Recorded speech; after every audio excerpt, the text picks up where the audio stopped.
He oi he hara te hua o te poro tū nei ki ngā ākonga kura tuarua e whakarite-rite nei mō ngā whakamātautau NCEA. Kei a Heta Gardner te pūrongo. Aha koa ngā poro tehi a o rātou kaiako I te kura tonu e nei tauira o ngā puna o Wairea.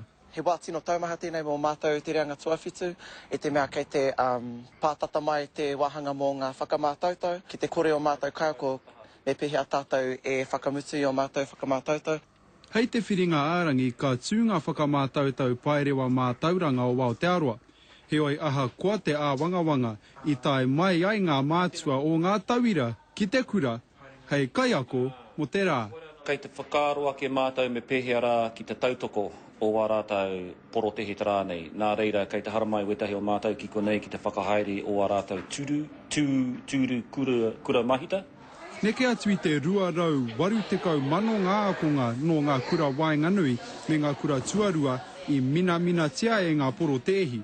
Ko te āwangawanga o ngā akonga, kaore tēnei kaupapa e mutu I konei. Ka haere tonu e karetira I te pae na te mea kari mātou ka mutu o mātou mahi, o mātou katiki o mātou credits. Ko tahi te tohu a o rātou mātua. Mena hiahi ana rātou kia whakataitei tā rātou nei putea, me mahi. I te mea nā rātou ke te wānanga, nā rātou anoho ki te mātauranga. Nā rātou hei kai arahi anoho ki mā rātou ngā rangatai. Mā te wā anake e tohu, me nā rānei ka tū anō he poro tehi. Heta Gardner, te karere.